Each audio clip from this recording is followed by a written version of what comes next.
¿Nombre? Marcos Vázquez. ¿Tu mejor hábito? Diría que el movimiento. Lo tengo muy interiorizado hasta el punto de vista que cuando no me muevo lo noto. O sea, que creo que el movimiento, la actividad física es uno de los mejores hábitos que tengo. Una cosa que estás aprendiendo.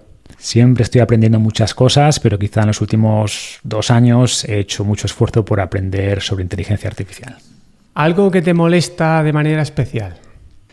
Pues quizás conectado con la temática que creo que vamos a cubrir hoy, pues la gente que hace críticas sobre información que transmites que no entiende claramente, ni muestra interés por aprender a analizar información, ¿no? Entonces, claro, pones un comentario fuera y haces una afirmación de lo que sea, ¿no? De, oye, pues la evidencia científica dice esto, ¿no? Porque la evidencia científica nos habla de promedios y muchas personas, si eso no encaja con su experiencia, con sus creencias, aunque no tengan ninguna experiencia real, pues responden ya ofendidas, ¿no? Dicen que eso no es correcto, porque acaso es que eso no es así. El típico fumador, o sea, que te dice, oye, fumar no puede ser tan malo porque mi abuelo fumó y murió con 90 años, ¿no? Y pues eso, pero aplícalo a cualquier cosa. Entonces, lidiar con ese tipo de comentarios, que pueden ser decenas cada día, puede llegar a ser, no sé si molesto, pero bueno, cansado. Una persona que admires, pero que no sea un familiar. Mucha gente, pero bueno, admiro sobre todo a gente sabia, ¿no? A gente que tiene principios, a gente que intenta buscar la verdad y no la aprobación de la audiencia. Se me viene a la cabeza quizás gente como Sam Harris, ¿no? Una persona que para mí es brillante, digamos, intelectualmente, pero que no tiene miedo de hablar de temas polémicos de manera racional, o sea, tiene esa valentía intelectual, sin miedo a las críticas de un bando o de otro y con un compromiso fuerte con la verdad y con la realidad, ¿no? Entonces admiro a ese tipo de personas. ¿Un libro que hayas leído recientemente y que consideres que ha influido en tu manera de pensar o en tu manera de comportarte? Más allá de si lo recomiendas o no, a ti que te haya influido. Bueno, pues a ver, que haya leído más o menos recientemente. Bueno, revisé en mi canal libros que me han gustado, que me han producido algún tipo de cambio, ¿no? Pues se me viene a la mente 4000 semanas, Amplitud, Range, son libros que me gustaron mucho. Más recientemente hay un libro que no sé si está en español, se llama Bad Therapy, de una, iba a decir psicóloga, no sé si, creo que psicóloga, Abigail Shrier, creo que se llama. No sé si está en español. Es un libro controvertido y no estoy de acuerdo tampoco con todo lo que plantea, con todos los mensajes. Quizás algunos los lleva un poco al extremo, pero sí me hizo cambiar de opinión sobre algunas cosas en relación a la psicología moderna, ¿no? El abuso quizás de las terapias psicológicas, sobre todo en niños. Y bueno, me hizo replantearme ciertas cosas. Y eso es reciente. ¿Y un mensaje que lanzarías a tu yo del futuro? Por ejemplo, a tu yo de dentro de 10 años. A ver, casi preferiría que mi yo del futuro me enviase mensajes ahora, sería más útil, ¿no? Pero bueno, le diría que espero que el esfuerzo que estoy haciendo por él, que merezca la pena y que me lo agradezca. Hola, soy José Luis Serrano y te doy la bienvenida al podcast de EduHacking. En este episodio, Marcos Vázquez nos enseña cómo desarrollar pensamiento crítico y aplicar sabiduría práctica para tomar mejores decisiones en la vida. Marcos es divulgador, escritor y creador de fitness revolucionario. Destaca por su capacidad de convertir la evidencia científica en consejos prácticos y comunicar con claridad y rigor en distintos formatos, en sus libros, en su podcast o en su canal de YouTube. Es autor de libros como Vive Más, Saludablemente e Invicto, siendo estos dos últimos un complemento perfecto a su obra más reciente y en la que nos centramos en este episodio, que lleva por título Sabiamente, sabiduría práctica para la vida moderna, donde combina conocimiento clásico con ciencia moderna para ayudarnos a desarrollar pensamiento crítico y tomar mejores decisiones. Esta conversación complementa la que tuve con Marcos en el episodio 61 de EduHacking, por lo que te recomiendo escucharla también. Durante la entrevista exploramos cómo la humildad intelectual y la curiosidad nos ayudan a aprender y cuestionar nuestras creencias en un mundo saturado de información y cada vez más influenciado por la inteligencia artificial. Estos temas no solo son clave para nuestro desarrollo personal y profesional, sino que también tienen aplicaciones prácticas en el día a día. Por cierto, si quieres profundizar más en el impacto y uso de la IA, te recomiendo la segunda edición del curso Vida Inteligente Plus, Inteligencia Artificial para la Vida Real, creado por Marcos y su hermano Pablo Vázquez, quien, por cierto, nos acompañó en el episodio 79 del podcast. En este curso aprenderás a aprovechar la IA para optimizar áreas como la gestión del conocimiento, la productividad, el entrenamiento, la nutrición y las finanzas. Yo mismo participé en la primera edición y ya estoy inscrito en esta segunda, que comienza, por cierto, el 8 de marzo. Si te interesa, puedes acceder a un precio promocional hasta el 1 de marzo. Encuentra más información en vidainteligente.net. Dejo también el enlace en las notas del episodio. Retomando los temas tratados en el episodio, te cuento que también hablamos sobre la brecha cognitiva, la diabetes intelectual, cómo la sobrecarga de información superficial afecta nuestra capacidad de razonar y qué estrategias podemos aplicar para filtrar lo relevante. También diferenciamos el pensamiento independiente de la simple rebeldía y profundizamos en el impacto de los modelos mentales y sesgos como el de confirmación, resultado o el de superviviente, que distorsionan nuestras decisiones. Más allá de identificarlos, Marcos nos ayuda a mitigarlos. Además, hablamos de la ley del factor limitante y la importancia del autoconocimiento para detectar qué nos frena realmente y cómo podemos potenciar nuestras fortalezas. Antes de dar paso a la entrevista, te invito a formar parte de la comunidad de EduHacking suscribiéndote gratuitamente a mi lista de contactos. Cada sábado a las 10:15 recibirás un correo con historias breves y reales, llenas de consejos prácticos. Además, tendrás acceso a contenido y formaciones exclusivas. Al suscribirte, por ejemplo, recibirás las grabaciones de 2 masterclass, una sobre ChatGPT y otra sobre gestión del conocimiento con inteligencia artificial, donde mostré los primeros pasos. Para suscribirte, simplemente sigue el enlace que hay en las notas del episodio o visita joseluisserrano.net. Y ahora sí, vamos con Marcos Vázquez. Muy buenas, Marcos. Bienvenido por segunda vez al podcast de EduHacking. Dices al inicio de tu libro sabiamente que nos ahogamos en información, pero que estamos sedientos de sabiduría. Así que bueno, yo te considero una especie de salvavidas de persona que nos ayuda a mejorar nuestro filtro informativo. Así que nada, es un orgullo que puedas repetir aquí. ¿Qué tal estás? Muy bien y un placer volver. Gracias por invitarme de nuevo. Nada, el placer es mío. En tu libro lo divides en 3 partes. En esa parte inicial de moldea tu carácter, hablas de la sabiduría. Para ti, ¿cuál es la virtud que más valoras en una persona sabia? Haces ahí en el libro distintas, pero así a bote pronto, ¿cuál es la que consideras que es más valiosa? O sea, me cuesta mucho seleccionar una, pero...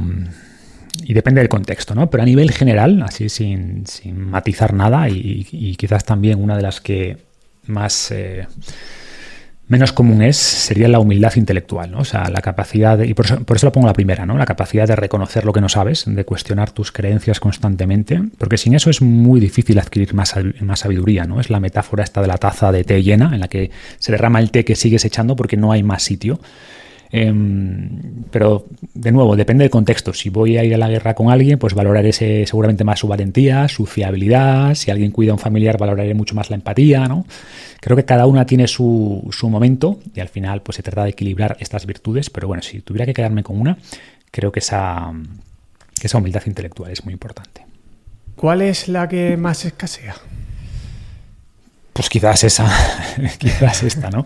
Que conecta pues con cosas como el sesgo de superioridad ilusoria, ¿no? Pensamos que siempre somos mejores que los demás, o nos es muy fácil ver los sesgos, los errores cognitivos en otras personas y nos cuesta muchísimo ver los propios, ¿no? Y admitir nuestros errores. Entonces creo que sin esa humildad intelectual es muy difícil progresar en el resto de aspectos de la sabiduría.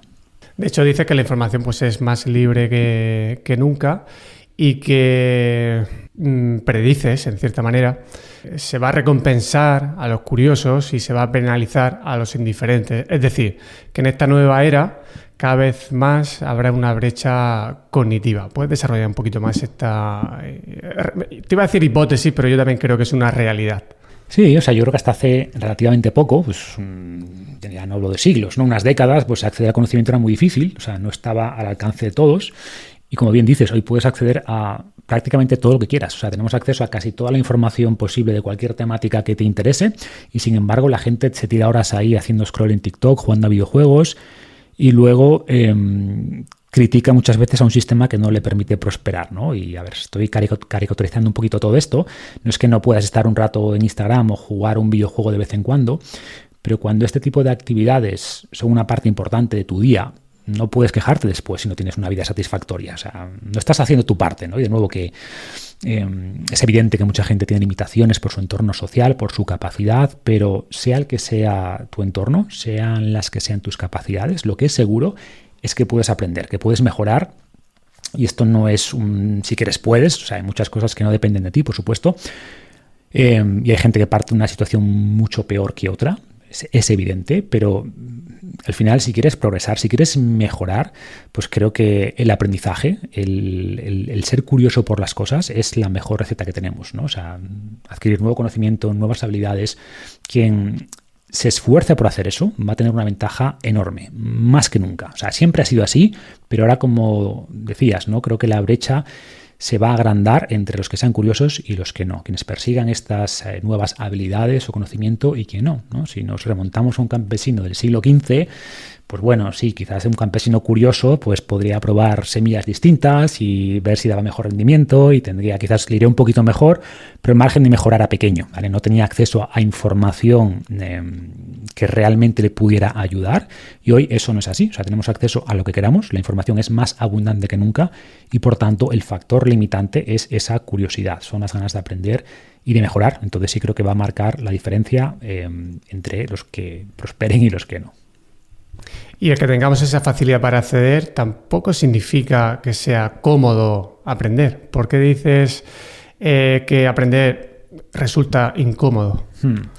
Sí, es un poco la paradoja, porque por un lado, aprender nos produce placer, ¿vale? Pero no constantemente, ¿no? Son como destellos de placer cuando sentimos que descubrimos algo, que entendemos algo que no entendíamos, pero para llegar a sentir ese placer, a esos puntos hay que pasar por momentos de dificultad, de esfuerzo. O sea, nuestro cerebro tiene que esforzarse por aprender. Y de hecho la comodidad es una señal de que no estás aprendiendo, ¿no? Sino lo contrario. Como dicen, lo que se aprende con facilidad se olvida con facilidad. Y creo que de esto hablamos la última vez, ¿no? De por qué cosas que nos resultan sencillas, como repasar temario, repasar un texto, nos hacen aprender mucho menos que intentar recordar un temario, que examinarnos de algo, ¿no? De hacer que nuestro cerebro intente recordar, conectar puntos, conectar ideas. Eso es mucho más difícil, nos cuesta mucho más, pero nos hace aprender también mucho más, precisamente porque nos obliga a esforzarnos. Entonces, tenemos que el aprendizaje requiere esfuerzo. Y si sientes que no te estás esforzando en ese proceso de aprendizaje, seguramente no estés aprendiendo todo lo que deberías, ¿no? A ver, dicho esto, no todas las dificultades son deseables, ¿no? O sea, al final se trata de elegir aquellas dificultades que realmente te van a hacer mejor, ¿no? Leer libros un poquito, que estén un poco por encima de tu nivel actual, ¿no? Que te obliguen a pensar, que te obliguen a esforzarte, o podemos llevarlo al ámbito del entrenamiento físico. Cuando practicas entrenamientos que están un poquito por encima de tu capacidad actual, ¿no? Te exiges un poquito más de vez en cuando, pues también vas a mejorar más que si siempre haces entrenamientos muy cómodos. Pues lo mismo aplicado al aprendizaje. O esta propia entrevista, seguro que te hace tener un esfuerzo que puede ser incómodo, porque te obliga a procesar a tope, al máximo, toda tu atención está en esto. Es incómodo, pero yo creo que lo notarás, ¿no? Cuando haces entrevistas, que tú estás consolidando tu propio conocimiento. No es un examen, porque esto no me gustaría que se convirtiera en un examen, pero en cierta manera, pues oye, es una forma de también evaluar tu propio conocimiento.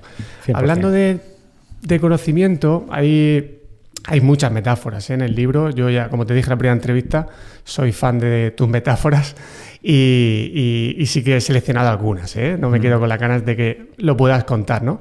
Hay una que es la metáfora del conocimiento experto y el conocimiento de chofer. Sé que hay una historia que es un poquito larga detrás, pero bueno, ¿cómo podríamos diferenciarlo? Y esto viene al hilo de poder identificar a las personas que saben de un tema y las que no saben de un tema. Sí, viene de una historia que seguramente es falsa, que voy a intentar resumir mucho, ¿no? De Max Planck, que cuando ganó el premio Nobel a principios del año 1915 o 18, cuando fuera, pues dio muchas charlas sobre su teoría cuántica, ¿no? Y su chofer la acompañaba. Entonces, claro, después de escucharle en cada universidad, el chofer le decía, mira, que yo ya me sé esto. Y Planck, como estaba, ¿por qué no doy yo la próxima charla, ¿no? Así un poco medio en broma. Y Planck, que estaba ya cansado de contar lo mismo, pues aceptó y el chofer pues se levantó en una universidad, dio la charla.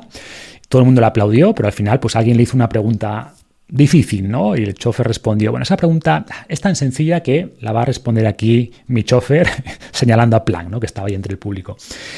Y un poco a lo que se refiere esta fábula, esta idea, es que para explicar cosas de manera sencilla, tienes que entenderlas muy bien. O sea, un experto es alguien que ha dedicado muchos años, mucho esfuerzo para entender algo con mucho detalle, con mucha profundidad, y aunque pueda explicar las cosas con sencillez, entiende la complejidad que hay detrás. Y el chofer, sin embargo, lo que llamamos un conocimiento de chofer, pues es ese pseudo experto que sí ha leído unos pocos libros, que repite las cosas que dicen los expertos, entiende la superficie, puede repetir como un loro los aspectos más básicos, pero cuando le haces una pregunta un poco más profunda o justificar cosas o conectar ideas de esa materia, es incapaz, ¿no?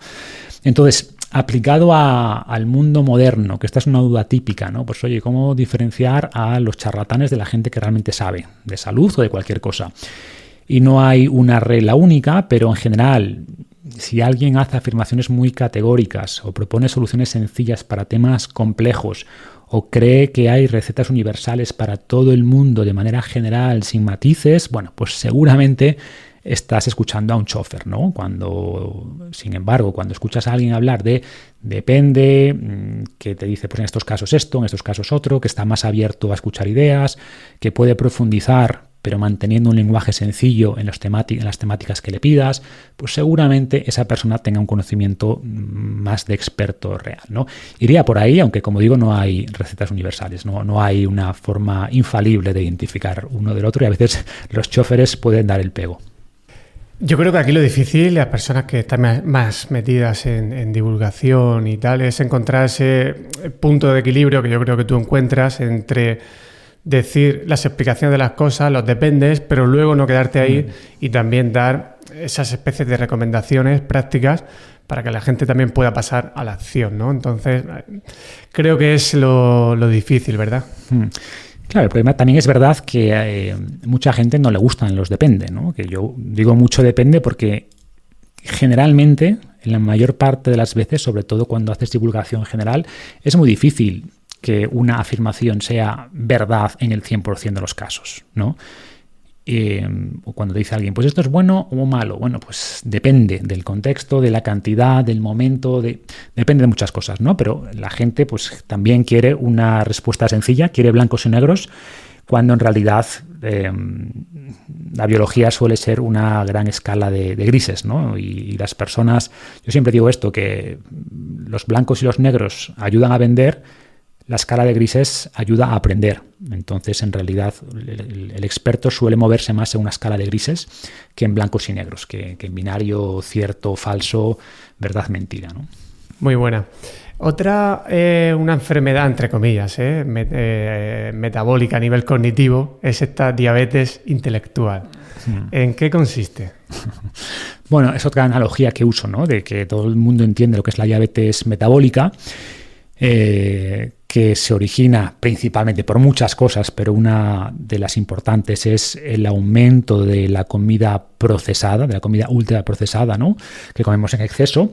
Y creo que podemos hacer un símil en el caso de la diabetes intelectual, que en este caso estaría producida por un exceso de información ultraprocesada, ¿no? ¿Y qué es información ultraprocesada? Pues bueno, pues es información que está rica, que se procesa fácilmente, ¿no? Pero que no aporta mucho. Serían como calorías vacías, pues sería información vacía, ¿no? Información superficial, sin contexto, adictiva, ¿no? Y el consumo excesivo de esta información, pues digo en el libro que produce diabetes intelectual, ¿no? Y esta enfermedad pues tiene sus síntomas también, ¿no? Pues produce, como decía al principio, ¿no? Cosas que me molestaban, pues dificultad a la hora de razonar o de analizar cosas con profundidad, imposibilidad de prestar atención a algo durante tiempo. O sea, mucha gente con toda esta locura de las redes sociales, el contenido viral de 15 segundos, pues nota que le cuesta prestar atención a un tema, a un libro durante media hora, ¿no? Y tiene que ver con esta diabetes intelectual. Conectado con lo que decíamos ahora, dificultad para apreciar matices, para apreciar esa escala de grises, ¿no? Y la diabetes intelectual nos hace más propensos a ver blancos y negros. Va por ahí, ¿no? Entonces creo que la analogía, salvando las distancias, pues es buena, y también la solución, ¿no? ¿Cómo reviertes la diabetes metabólica? Bueno, pues volviendo a una dieta de alimentos no procesados, frescos, mínimamente procesados, ¿no? Pues esto lo mismo. ¿Cómo reviertes esa diabetes intelectual? Bueno, pues haciendo el esfuerzo de consumir información más profunda, evitar el consumo de esta información ultraprocesada, razonar, prestar más atención a las cosas, ¿no? Leer más libros antiguos, leer menos noticias recientes y menos reels de TikTok, hacer limpieza de redes sociales, ¿no? En vez de limpiar tu armario, tu nevera de ultraprocesados, bueno, pues limpia esas fuentes de información que tienes, ¿no? Llevar una dieta informativa equilibrada, ¿no? Es decir, que no sean solo cosas que te gustan, sino escuchar también opiniones de otras personas, de otros ámbitos, siempre que sean razonadas, por supuesto. Y va por ahí, ¿no?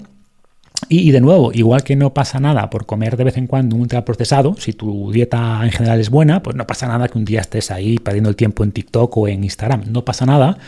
Pero si esa información ultraprocesada, entre comillas, representa una parte importante de tu dieta informativa, pues seguramente tengas problemas.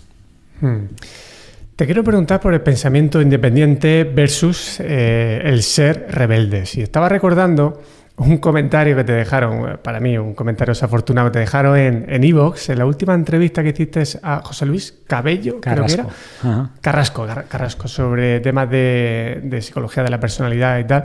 Pues había un comentario que me llamó la atención, que bueno, decía algo así como vende humos o no sé qué historia y tal, y que no era riguroso. Y claro, yo cuando escuché la entrevista digo, ¿qué entrevista habrá escuchado esta persona? ¿O cómo ha estado sesgado, no?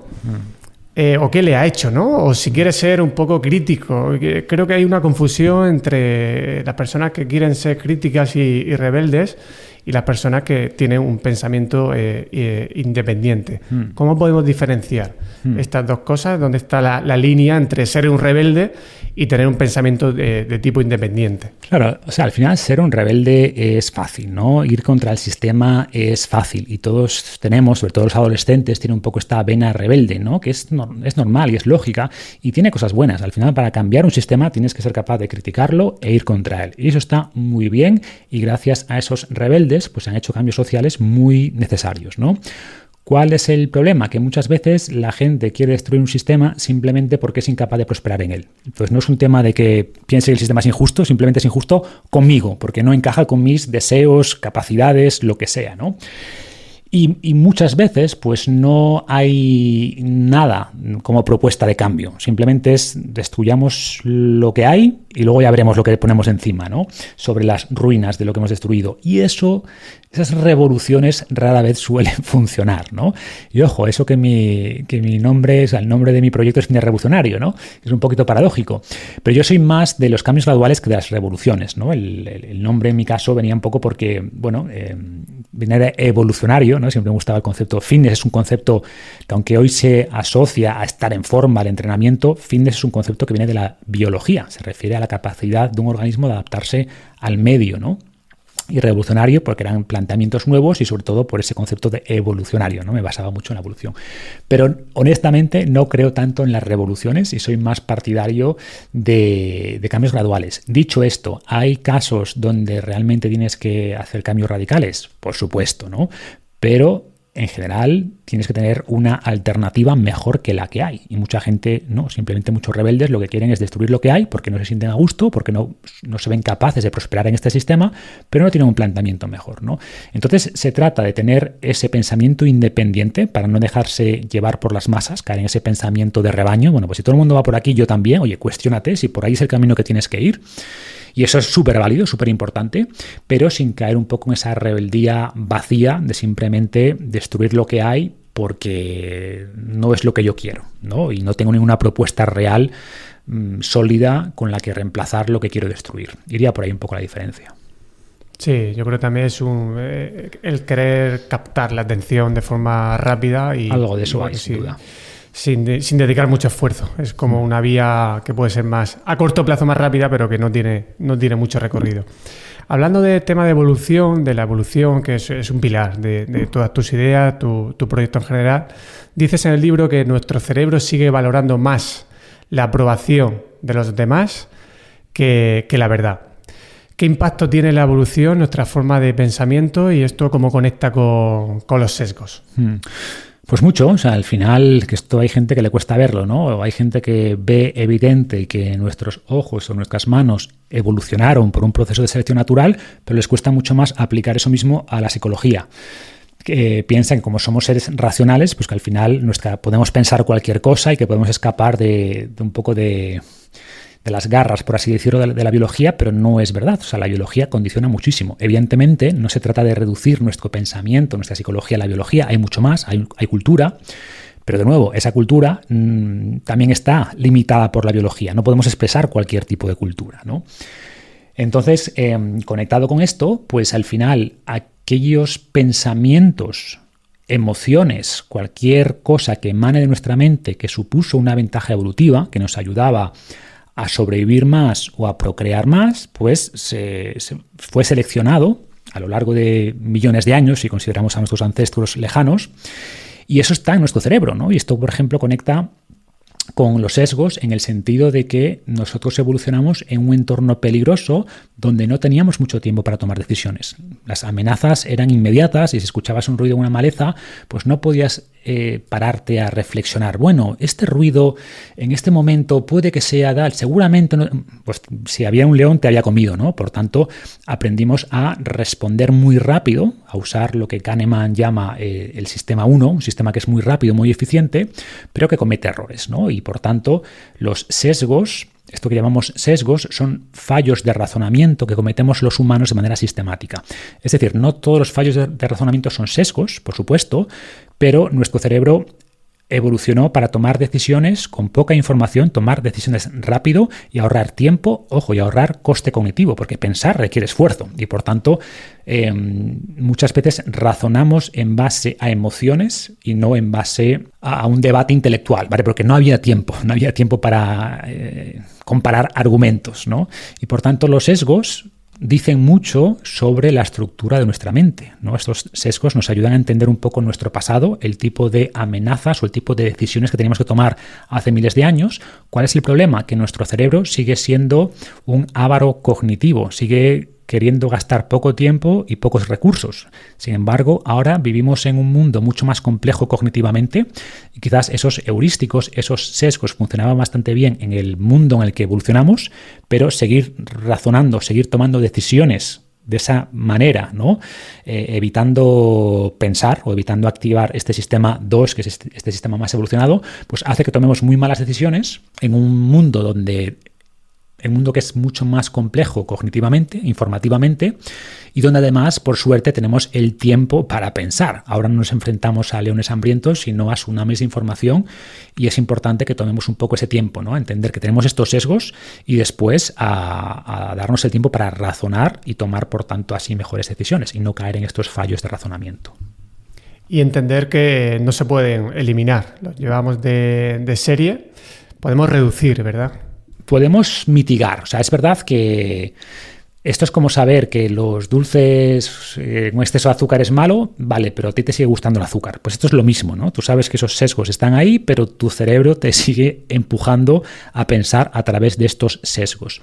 Entonces, no los podemos eliminar porque es como pongo también la analogía de una ilusión óptica, ¿no? De cualquier ilusión óptica, la típica de las flechitas que según estén los palitos hacia un lado o hacia otro te parece la línea más larga o más corta, pues tú sabes que las líneas son iguales, pero no puedes dejar de ver una más larga que la otra. No puedes dejar de verlo. Pues esto es lo mismo. Tú sabes que ese sesgo cognitivo o ese razonamiento al que llega tu cerebro de manera rápida, que es equivocado, pero no puedes dejar de pensar así. Lo que sí puedes hacer es, vale, mi cerebro quiere tomar esta decisión, pero voy a activar el sistema 2, voy a activar este pensamiento más crítico y sé que la decisión correcta es esta otra, ¿no? Entonces, en cierta medida, con práctica, podemos bypassear estos sesgos, entendiendo que la primera respuesta que nos va a dar nuestro cerebro siempre es la automática. Esa no la podemos cablear, esa siempre va a estar ahí, pero si entendemos lo que estamos haciendo y nos damos un poco más de tiempo para razonar, sí vamos a poder, entre comillas, bypassear esos sesgos y tomar, por tanto, mejores decisiones la mayor parte de las veces, no siempre.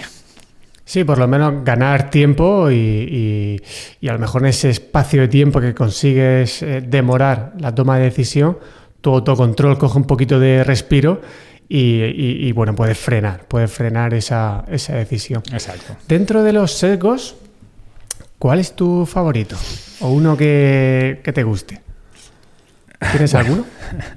O sea, no me gusta ninguno. Justamente los sesgos, lo que tenemos que hacer es intentar evitarlos, ¿no? Yo creo, o sea, igual que te decía antes, que donde esa virtud que tenemos que activar más es la de la humildad intelectual, creo que el sesgo de confirmación es quizás el más dañino, ¿no? Creo que es el padre de todos los sesgos. O sea, el sesgo de confirmación es el que más daño nos hace probablemente. Es el sesgo que más incrustado, más embebido está en nuestra mente y por tanto es con el que tenemos que tener más cuidado, ¿no? Vigilar un poco ese sesgo de confirmación y tener esa capacidad de cuestionar nuestras creencias y entender que muchas de las cosas que pensamos no son ciertas. Y aprender a disfrutar el estar equivocado, ¿no? Generalmente llegamos a la verdad a través de las equivocaciones, a través de los errores. Yo digo siempre que si no has cambiado de opinión en los últimos años es que no has aprendido nada nuevo, ¿no? Y mucha gente se jacta de, es que esto es, pensaba así, sigo pensando igual, porque son mis principios. Bueno, vamos a ver. Hay que separar principios de opiniones, ¿no? Y mucha gente confunde lo uno con lo otro. Entonces, creo que este sesgo, el sesgo de confirmación, es probablemente el más peligroso, el más difícil de cambiar, pero que si corregimos esto, o al menos somos conscientes de que este sesgo nos hace perdernos gran parte de la realidad, o sea, que distorsiona mucho cómo vemos el mundo y a nosotros mismos, pues creo que tenemos mucho ganado y somos capaces de, al menos, plantearnos nuestras creencias y cuestionarlas. Te voy a condicionar un poco, pero te voy a hacer una pregunta que creo que es difícil al hilo de este sesgo. Yo creo que ya te la formulé en la primera entrevista, ¿no? Pero me gustaría hacértela otra vez. Y es alguna idea de la que tú has podido divulgar y que tú te has dado cuenta que no es que fuera a lo mejor errónea al 100%, pero que había que matizar mucho. ¿Tienes ahí alguna en mente? Yo sé de una en tu caso. O sea, sé como tu propia respuesta, pero bueno, tengo curiosidad por si tú percibes algo que hayas dicho, oye, en esto no estaba, lo dejé por escrito, está en algún libro, está en algún podcast, pero no, esto no era así. Sí, muchas. Pero también la ciencia es eso. O sea, la ciencia es cambio constante, ¿no? Que muchas veces la gente cuando la ciencia cambia de opinión, lo ven como algo... Bueno, la ciencia no cambia de opinión. La ciencia en realidad es un proceso de construcción de conocimiento, ¿no? Pero cuando la ciencia nos dice A y unos años después, pues el consenso científico dice, bueno, que en realidad era A', pues la gente, ¿ves? No podemos confiar en la ciencia. Y es como al revés, no. Justo lo que nos dice esto es que tenemos que confiar en la ciencia. Porque si no confiamos en la ciencia, pues seguiremos pensando lo mismo que hace 1000 años. Gracias a ese proceso de autocorrección que tiene la ciencia, pues hoy pensamos cosas muy distintas y mucho más cercanas a la la realidad. Ojo, muchas son equivocadas, muchísimas, ¿no? Me gustaba un poco ese profesor de medicina de Harvard, que el primer día de clase a los alumnos les decía, bueno, que sepáis que el 50% de lo que vais a aprender estos próximos años en la carrera es mentira. El problema es que no sabemos qué mitad, ¿no? Y en ese sentido, pues piensa que yo empecé a divulgar a divulgar un poco en el mundo offline, ¿no? Con compañeros amigos, pues en 2008 por ahí, de manera pública en 2011, aunque es verdad que empezaba a divulgar, en realidad yo no pensé que esos mensajes fueran a llegar a tanta gente, eran también para mi público más íntimo, y entonces hay muchas cosas que están por ahí escritas que digo, tengo que revisar todo esto, ¿no? Y un montón de cosas. Sobre todo, creo que en general, mis primeros años pecaba mucho de lo que decía antes, ¿no? De blanco y negro, de esto es bueno, esto es malo, y no me esforzaba por mostrar toda esa escala de grises, ¿no? Y claro, y eso tiene una parte buena, también es verdad, ¿eh? O sea, cuando hablas con amigos concretos, mi primera divulgación era para gente que conocía, pues no los puedes marear mucho. Diles, mira, esto es bueno y esto no. El pan no lo comas y cómete la ensalada y la proteína. Entonces, no es que esté mal, pero claro, cuando me di cuenta... Arriesgas. Claro, estás asumiendo un riesgo, ¿no? Cuando llegas a concretar tanto. Y sobre todo cuando... Exacto, porque puede que el mensaje se diluya, ¿no? Pero cuando vi que llegaba tanta gente, a mucha más gente de la que jamás me hubiera podido imaginar, pues me di cuenta de que tengo que empezar a matizar más las cosas, porque si no la gente se queda con un mensaje, ¿no? De esto es bueno, esto es malo. Y claro, pues yo he escrito cosas, yo qué sé, pues al principio igual hablaba de los cereales en negativo, ¿no? Con un mensaje más negativo de cuidado con los antinutrientes y tal. Y hoy no pienso eso. Ojo, que hay personas que tienen que tener más cuidado, por supuesto. Que en algunos casos eso puede llegar a ser un problema. Sí. ¿Es un problema en general? No lo creo ahora, ¿no? Y seguramente si leo algo de hace 10 años, quizás el mensaje es, oye, este grupo no lo elimines, porque nunca fui tampoco de eliminar cereales, de eliminar nada, ningún grupo de alimentos en concreto, ni siquiera ultraprocesados. O sea, tienen su lugar. Si al final eso te ayuda a tener más sostenibilidad a largo plazo de tu dieta, más adherencia, genial. Creo que nunca fui extremista, pero es verdad que antes era un poquito más binario, más verdad-mentira, y ahora matizo mucho más las cosas, contextualizo mucho más, y creo que eso es bueno, ojo, sabiendo que también hay gente que quizás pierdo por eso, ¿no? Porque al final en redes es muy difícil viralizar un mensaje de contexto, depende. Sin embargo, si sales en un reel diciendo la fruta es mierda, bueno, pues eso se viraliza, ¿no? Otra cosa es qué tipo de público tienes, que también como divulgador tienes que elegir tu audiencia, ¿no? Y yo creo que con los años he elegido entre comillas, una buena audiencia. Entonces, muchas cosas, o sea, te diría muchas cosas que bien he cambiado de opinión, o la opinión es similar, pero la forma en la que la divulgo puede hacer pensar que cambia de opinión. Simplemente ahora matizo cosas que antes no matizaba. Antes era más verdad, mentira, o bueno o malo, come esto y esto no, hace este ejercicio y este no. Y ahora lo matizo mucho más, ¿no? O, yo qué sé, en el caso te he puesto algún caso en dieta, pues en entrenamiento, yo era también de los de no dobles la espalda con peso muerto porque te vas a lesionar. Yo digo, bueno, cuidado, que en realidad no es exactamente así, que sabemos que eso no es una causa importante de lesión, que las lesiones se producen cuando la carga supera la capacidad, y no se ha visto que realmente por levantar peso muerto, por doblar la espalda al levantar peso muerto, que eso en realidad sea una causa directa de lesión. No estoy diciendo que sea recomendable, pero lo que antes te decía, no hagas esto que te vas a romper la espalda, ahora es como, bueno, ese mensaje no es realmente correcto y lo matizo mucho, ¿no? Entonces, de este tipo que te he dado dos rápido, podría darte 20 más. Sí, luego te preguntaré por el modelo mental de causa próxima y causa última, que yo creo que conecta con este ejemplo de la espalda. Pero te iba a decir, y si me lo permites, que yo en tu caso, por ejemplo, percibí que le dabas más valor, bastante más valor, al tema de nutrición en el impacto en la salud, y que luego has añadido más esa parte social. Yo fui notando en ti como cada vez le has dado más peso a ese tipo de... 100%. A esa dimensión de la salud más psicológica y sobre todo del tema del contacto social. Sí, 100%. O sea, es verdad que mi planteamiento vino mucho más pues del lado fitness más puro, ¿no? Hablaba de nutrición, entrenamiento, y con el tiempo fui añadiendo muchas más capas, ¿no? Desde el contacto social, desde la psicología, salud mental, desde el estoicismo y la filosofía, o sea, añadiendo muchas más capas a la salud y no una visión tan... Bueno, creo que nunca fui unidimensional, pero más tradicional, ¿no? Más de ejercicio, nutrición, descanso, que son muy importantes, pero me he dado cuenta de que hay aspectos, no voy a decir mucho más importantes, pero al menos tan importantes como esos y a los que se le presta mucha menos atención. Hay un sesgo que a lo mejor no tiene tanta presencia, pero a mí me llamó la atención. Es el del capitán retrospectiva o el de yo siempre lo supe. ¿Lo puedes contar?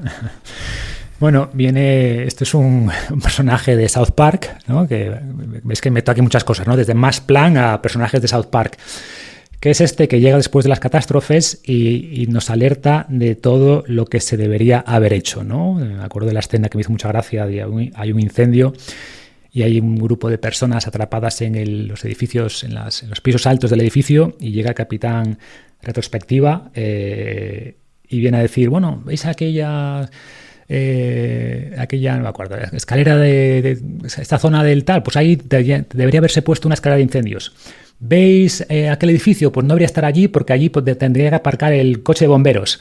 Bueno, aquí mi trabajo está hecho. Hasta luego, ¿no? Básicamente es muy fácil, el mensaje es que es muy fácil a posteriori ver los errores, ¿no? Cuando miramos hacia atrás todo nos parece muy evidente, lo que teníamos que haber hecho, los errores. Sin embargo, cuando miramos al futuro es todo mucho más difuso, ¿no? Y muchas veces caemos en este error de mirar hacia atrás y decir, qué estúpido, que no vi esto, qué tal, que a veces es verdad, a veces eran señales claras, pero tenemos un poco este sesgo, ¿no? De cuando miramos atrás verlo todo clarísimo, como que todo era muy evidente, y realmente lo único que estamos viendo, de todas las opciones que podrían haber ocurrido, estamos viendo unas pocas, ¿no?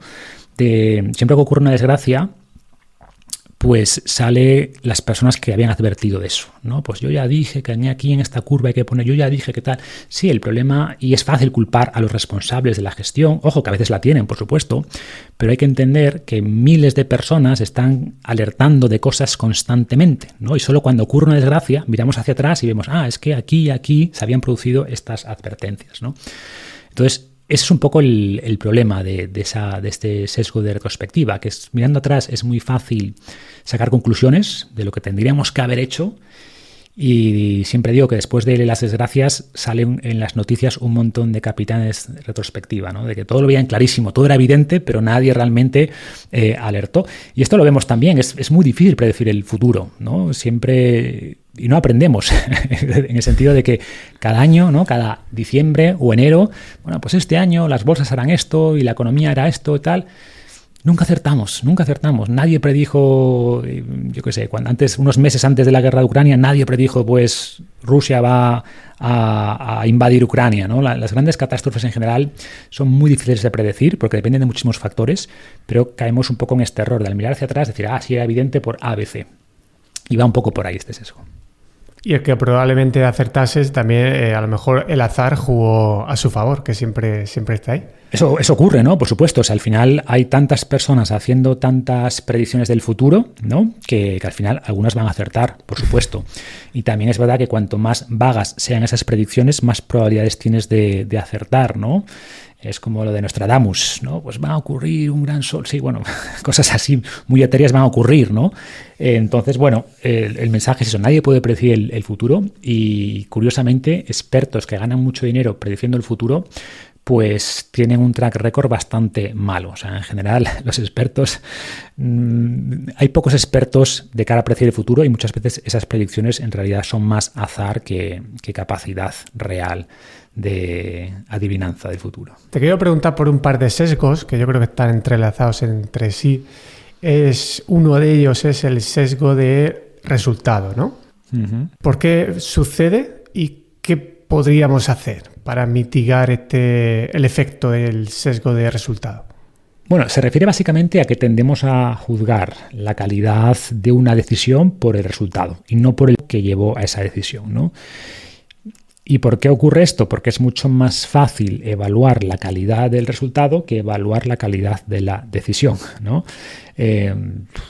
Pongo un ejemplo en el libro, ¿no? Pero imagínate un emprendedor que hipoteca su casa para lanzar una compañía de criptomonedas, algo que no entiende para nada, pero le han dicho que es muy lucrativo. Bueno, pues si le va bien, es un genio. O sea, qué genio que tuvo la visión de hipotecar su casa y meterse aquí en este exchange, no sé qué, comprar estas coins y le fue genial. Es un genio absoluto. Qué buena decisión.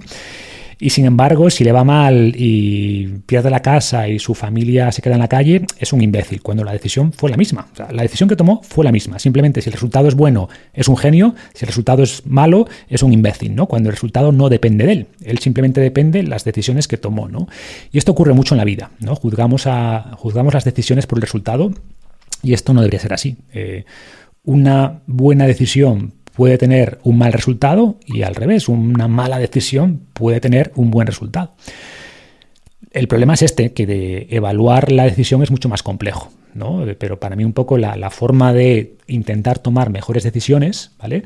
Pues es intentando ser más consciente de evaluar de ponerle números a los riesgos, de intentar cuantificar en la medida que se pueda los riesgos que hay, de tener estrategias de mitigación si se producen esos riesgos, ser consciente de lo que tienes que perder y de lo que tienes que ganar.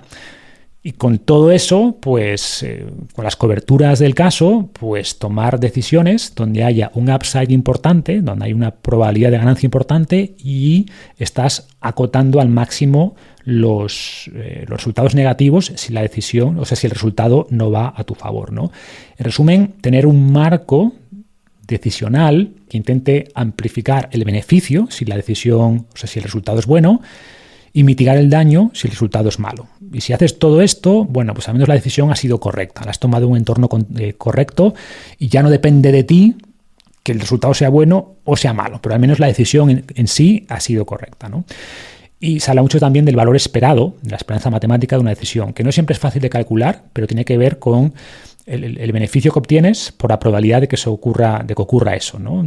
Y es difícil en la práctica hacer los cálculos de esperanza matemática, no es algo viable en la mayoría de los casos, pero tenerlo en mente conceptualmente sí puede ayudar a que al menos ese proceso de decisión sea un poco más razonado y en promedio te va a llevar a mejores resultados.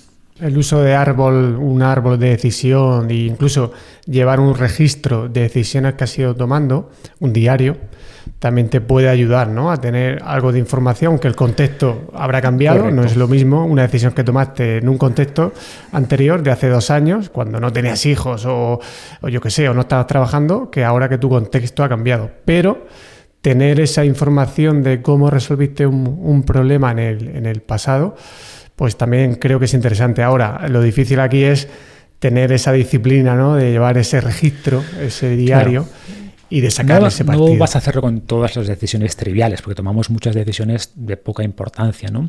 Pero en las decisiones importantes sí merece la pena hacer ese proceso. Yo lo he hecho, bueno, con todas, pero con muchas. Y es súper curioso volver, y cuando lo he hecho, cuando releo decisiones que tomé hace años, eres consciente de lo que decíamos antes, ¿no? De ese sesgo de retrospectiva. Yo mirando atrás veo decisiones súper claras, digo, qué bien, esta decisión la vi súper clara, y luego cuando ves un poco lo que escribía cuando tomé la decisión, digo, no la tenía nada clara. Ahora lo veo claro, como que hacia atrás es muy fácil ver los puntos, cómo se han dado, pero cuando estás en un momento de tomar una decisión, realmente ves todo, el futuro lo ves como una bruma constante, absoluta, ¿no? Que cubre todo. Y pasan los años y miras hacia atrás y piensas que lo tenías muy claro, y cuando te pones de nuevo en lo que escribías cuando tomaste esa decisión, dices, Oscar, no, en realidad lo veía como algo muy turbio, y podría haberse desarrollado de otras miles de maneras, ¿no? Que esto es así, o sea, nuestra vida pensamos que es el fruto de nuestros planes detallados cuando tiene un componente de azar muy fuerte, o sea, personas que conoces en una fiesta, o una fiesta que no vas o que sí vas, o un cruce con alguien en el pasillo de la universidad, a pequeñas cosas a las que no das importancia pueden cambiar tu vida, ¿no? Y no somos muchas veces conscientes de esto. Pensamos en los grandes planes, las grandes decisiones, y a veces pequeños aspectos pueden han marcado, de hecho, la historia. Y que no siempre se puede hacer cálculos, ¿no? Hay ciertas decisiones que hay que hacer caso a esa intuición, ¿no? Yo una vez leí un meme por internet que decía, te lo dije, y sale firmado, tu intuición. Sí.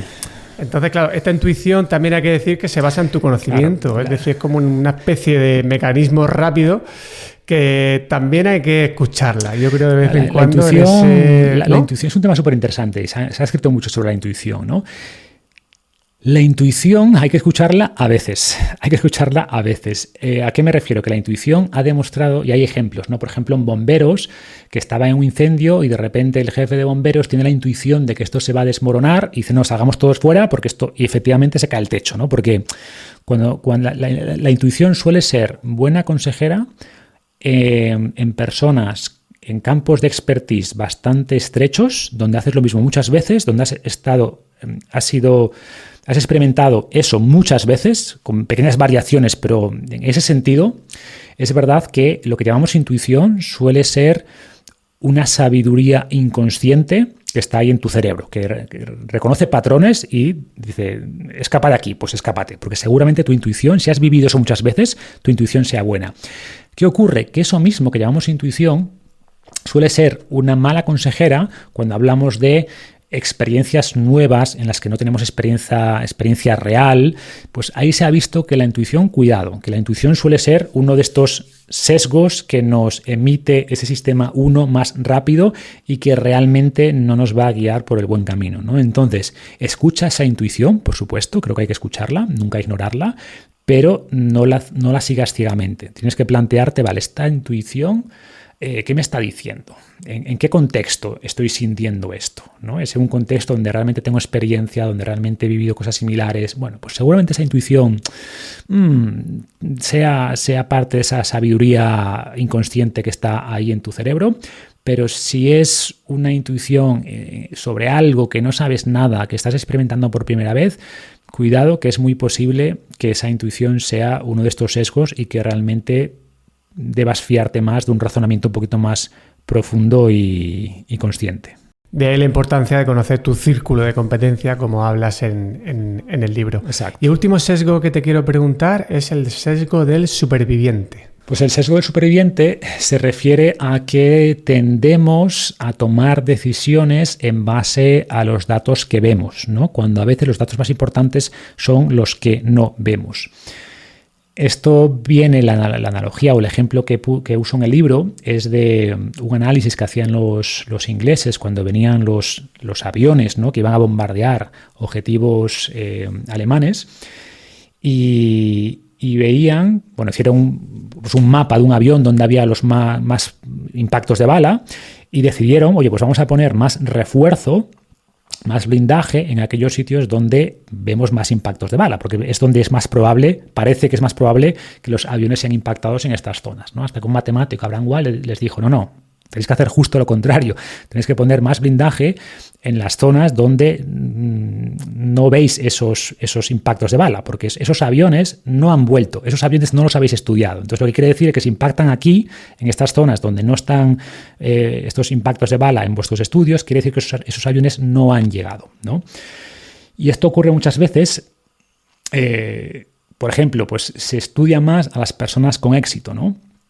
Y cuando muchas veces quizás aprendas más de las personas que han fracasado, porque el éxito quizás no te enseña mucho. Sin embargo, si has fracasado, reflexionas mucho más sobre lo que has hecho mal, ¿no? Y hay muchas personas que han hecho exactamente lo mismo que las personas que han tenido éxito, pero no han tenido suerte. Y también tenemos que ver a qué casos prestan más atención los medios, ¿no? Por ejemplo, pues si tú escuchas las noticias o ves los medios de comunicación, te podría dar la sensación de que las personas más exitosas creando startups tecnológicas son los veinteañeros, ¿no? Y nos cuentan los casos de Mark Zuckerberg y gente similar, que eran billonarios con menos de 30, y Bill Gates, que montó su compañía a la universidad y se forró y tal. Pero en la realidad no es así. O sea, en realidad las personas con más de 40 años tienen mucho más éxito creando empresas tecnológicas que los que tienen 25, que por un lado es lógico. Sin embargo, esos casos pues no se ven tanto, ¿no? Y se ven y vemos los casos de los veinteañeros que crean empresas millonarias, pero no vemos todos los veinteañeros que han fracasado, que son la inmensa mayoría. Entonces, aquí el mensaje de fondo es que tenemos que preguntarnos qué datos no estamos viendo. O sea, sobre qué datos estamos tomando decisiones y qué datos realmente necesitaríamos para tomar mejores decisiones. Y volviendo un poco a ese ejemplo de los aviones, ¿no? Pues al final tenemos que preguntarnos, vale, ¿qué aviones no estamos estudiando? Y en este caso la respuesta es por los aviones que no han regresado, ¿no? Los aviones que se han caído al mar antes de volver al aeropuerto para que los podamos estudiar.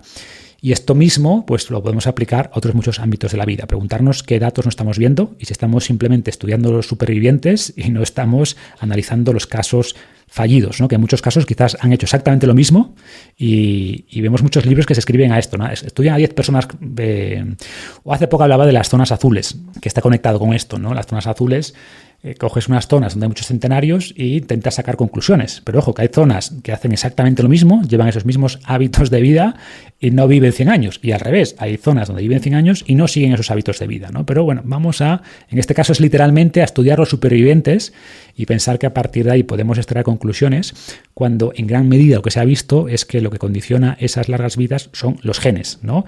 Y no si comían, yo qué sé, más o menos verdura, en este caso, ¿no? Entonces va por ahí un poco insisto, lo más importante de todo es preguntarse qué datos no estamos viendo. Y ahí el manejo del desarrollo del pensamiento estadístico yo creo que sigue siendo una gran asignatura pendiente. Tú hablas ahí mucho, especialmente en esa parte final del libro, en el que hablas de la importancia de desarrollar modelos mentales. A grosso modo, ¿qué es un modelo mental y para qué pues a ver, sirve? de manera muy resumida, un modelo mental es una forma... Es una perspectiva nueva sobre la realidad, ¿no? O sea, creo que el símil más claro es el del mapa. O sea, el mapa no es el territorio. Tú sabes que el mapa es una cosa y que el territorio es otra, pero el mapa es muy útil para entender el territorio. Dicen esto de que todos los modelos están equivocados, algunos son útiles, ¿no?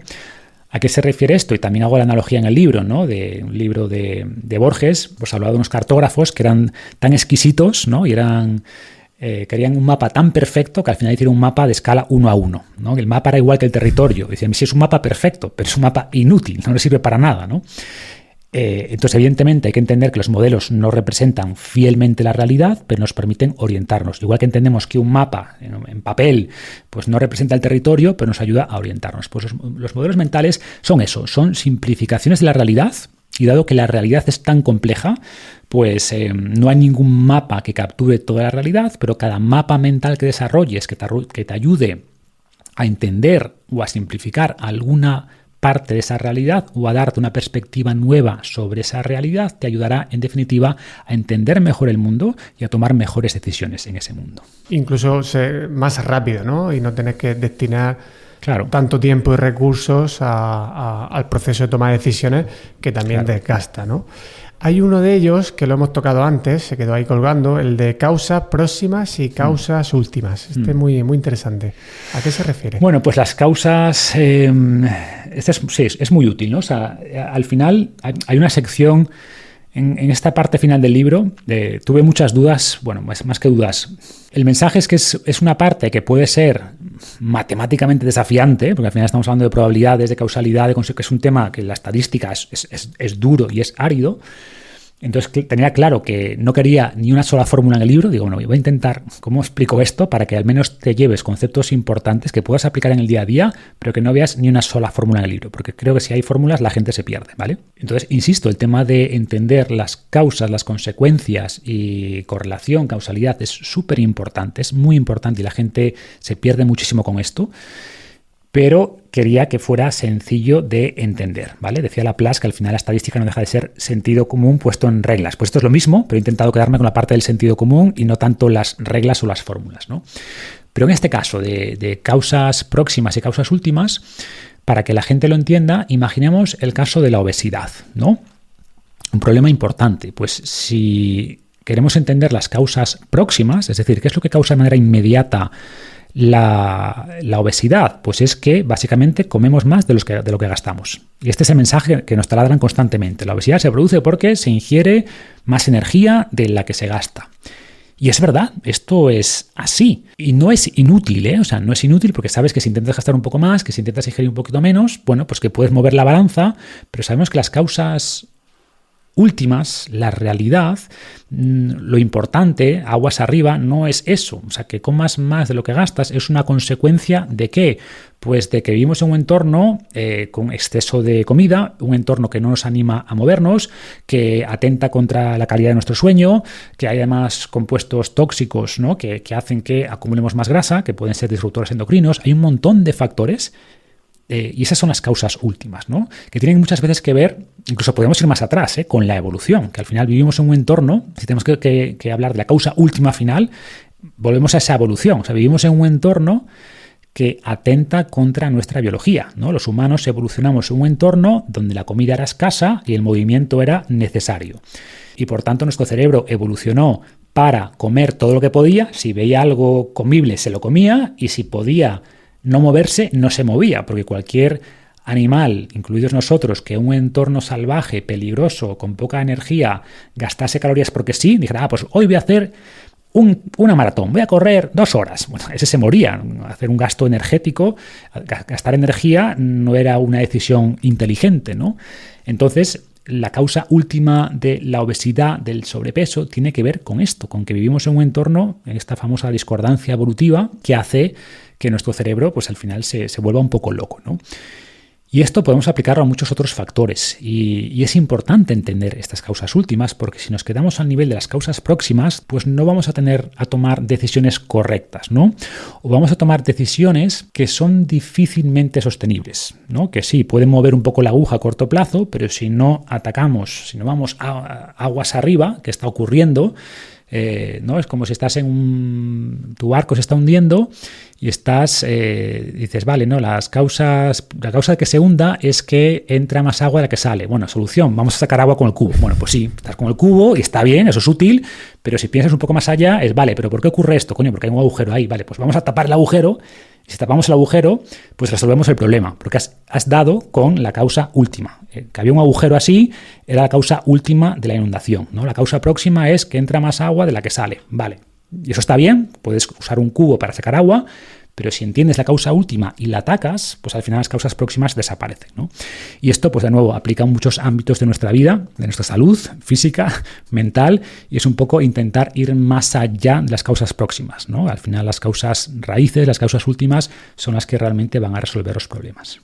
Se dice aquello que una mala decisión realmente va precedida por 3 o 4 o 5 malas decisiones, ¿no? Que realmente es una cadena. Aquí Sapolsky también habla mucho y llega a enredarlo también en el asunto a la hora de cómo tomamos las decisiones y de cómo, pues eso, nuestro estado de ánimo actual, por ejemplo, no se ve influido por lo último que ha pasado, sino a lo mejor por algo que pasó hace 3 días o meses o años, y ahí podemos un poco enredarnos mucho con ese tema. Sí, ahí puedes ir incluso a un poco el último libro de Sapolsky, ¿no? Que esto tiene implicaciones filosóficas sobre si tenemos libre albedrío, ¿no? Porque podéis decir, es que al final las causas últimas están en el Big Bang. Ocurre el Big Bang y todo tiene una causa previa, y es verdad, todo tiene una causa previa. Cualquier decisión que tomemos está influenciada por una previa y puedes llegar a esa decisión o esa conclusión final, que es que no tenemos libre albedrío, porque cualquier acción previene de una decisión que a su vez está precedida por otra, y al final todo es una cadena en la que no podemos controlar nada, ¿no? Bueno, eso es un tema más filosófico, no me he querido meter ahí en el libro, pero aplicado en el día a día sí que creo que podemos entender mejor las causas de nuestros problemas y no quedarnos en la superficie, ¿no? Intentar ir un paso más atrás. Igual que un jugador de ajedrez que sea capaz de ver varias jugadas más adelante tomará mejores decisiones. Si somos capaces de entender las causas de las causas, seguramente también podremos solucionar más problemas en el presente. Es como el ejemplo que decías antes de la lesión de la espalda. La lesión no ha sido por el último ejercicio, claro, probablemente que has hecho. Probablemente llevabas semanas haciendo ciertas cosas que te han ido perjudicando, ¿no? Y no es que hago press de banca y entonces me lesiono, claro, el hombro. Me lesioné el hombro por ese ejercicio. Normalmente siempre decimos esto, ¿no? Que cuando el gesto en el que un jugador, o en la acción en la que un jugador se rompe el isquio, fue exactamente igual que la anterior, exactamente igual. ¿Por qué está así? Bueno, porque esa fue la gota que colmó el vaso, ¿no? Pero es muy buen ejemplo. Las lesiones tienen mucho más que ver con una mala gestión de cargas que con un movimiento en concreto. Simplemente ese movimiento fue el que aplicó la carga justo que hizo que sobrepasase tu capacidad, pero no fue ese ejercicio, no fue esa repetición, fue el cúmulo de todo ese trabajo sin la recuperación adecuada, ¿no?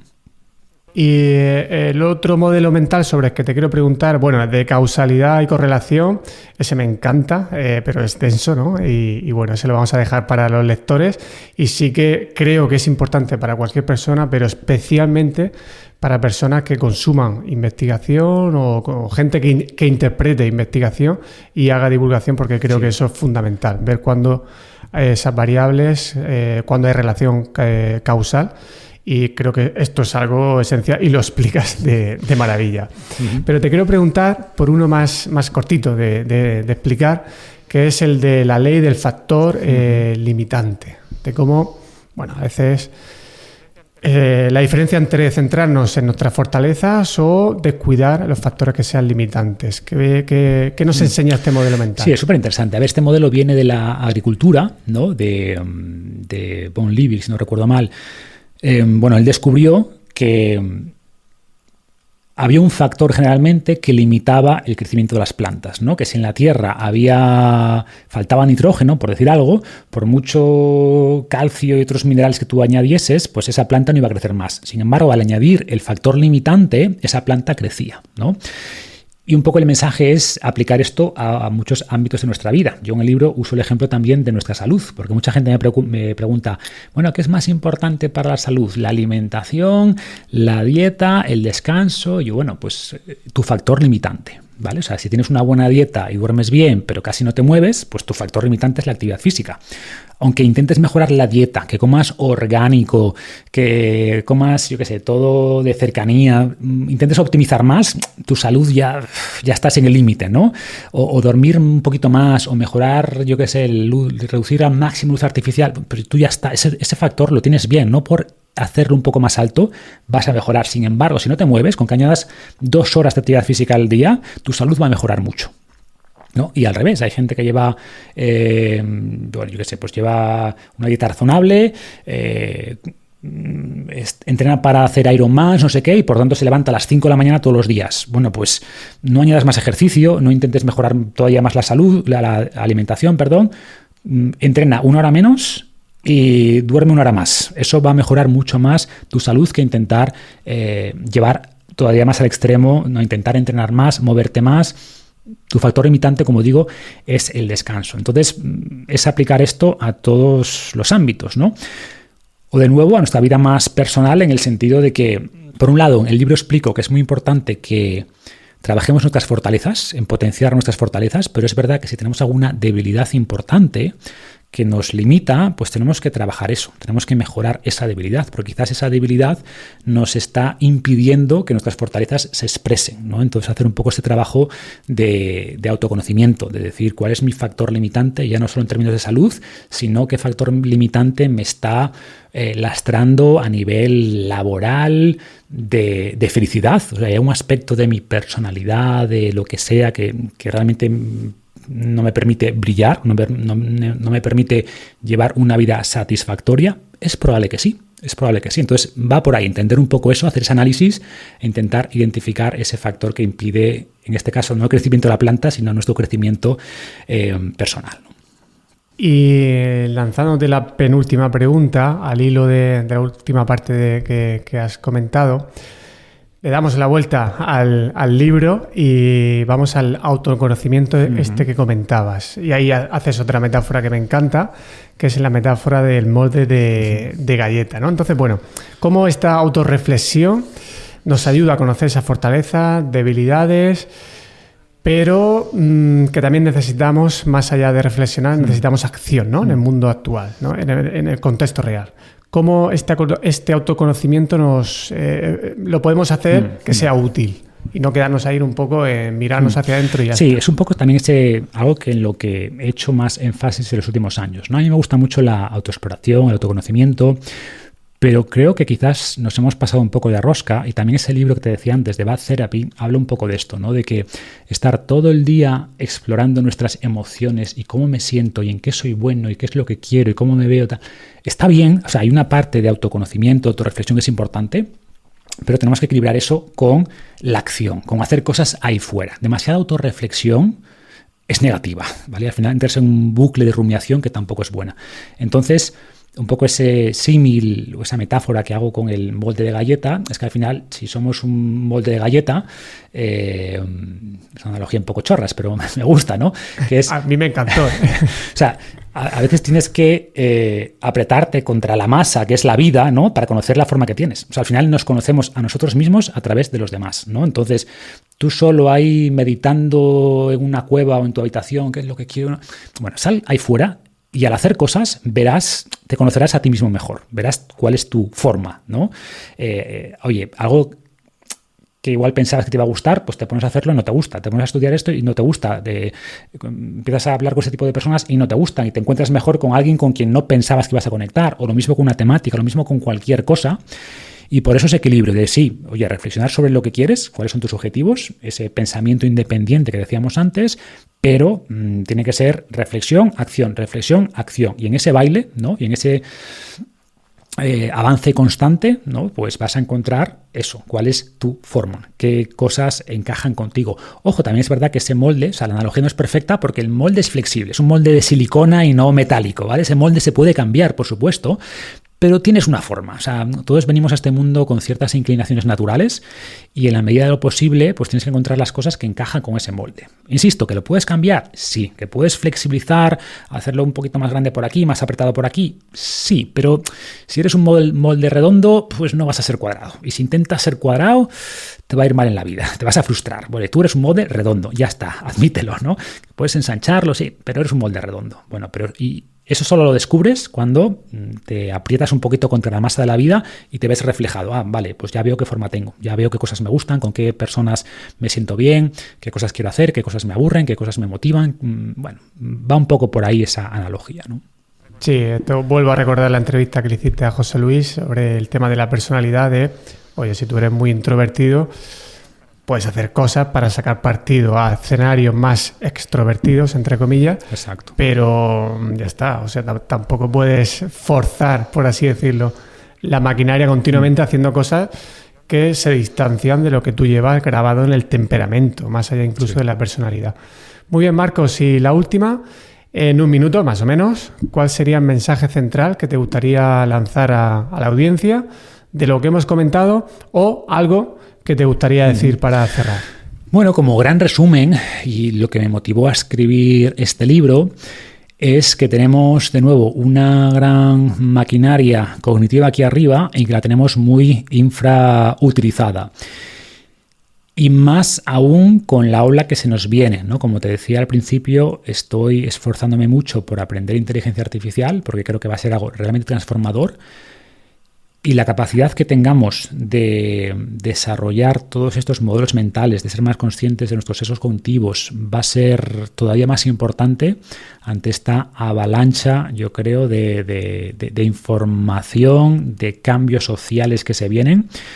Y por tanto animo a todo el mundo pues por interesarse por estos temas, ¿no? De intentar conocerse un poquito mejor, intentar desarrollar estos modelos mentales, aprender a pensar un poco más sobre los datos, las estadísticas, de manera muy sencilla. No hace falta, como te decía, no hace falta aprenderse ni una sola fórmula, pero sí entender algunos conceptos y sobre todo después esforzarse por aplicarlos en el día a día. Yo creo que podríamos hacer una especie de receta, ¿no? Y la hago yo, ¿no? No me gusta hacer recetas, pero la haría más, en este caso, de leer primero este libro y luego aprovechar el curso que habéis montado Pablo y tu hermano Pablo y tú sobre inteligencia artificial. Yo creo que es una combinación muy interesante para optimizar el uso de la inteligencia artificial, pero optimizando primero lo que llevamos de serie. Así que nada, nos vemos en esa segunda edición. Hice la primera, pero me vuelvo a apuntar a la siguiente porque sé que venís con novedades que me interesan y bueno, la forma de cómo lo hacéis, tanto Pablo como tú, es muy interesante, se aprende mucho más de inteligencia artificial, no solamente de eso. Así que nada, nos vemos en marzo, empezábamos el 8 de marzo arrancamos. 8 de marzo arrancamos, así que nada. Muchísimas gracias, Marcos, por este nuevo libro, por esta nueva entrevista y, como te decía al inicio, por facilitar ese filtro informativo y cultivar de verdad el pensamiento crítico de las personas. Así que nada, nos vemos en la siguiente. Igualmente, gracias, José Luis. Un abrazo.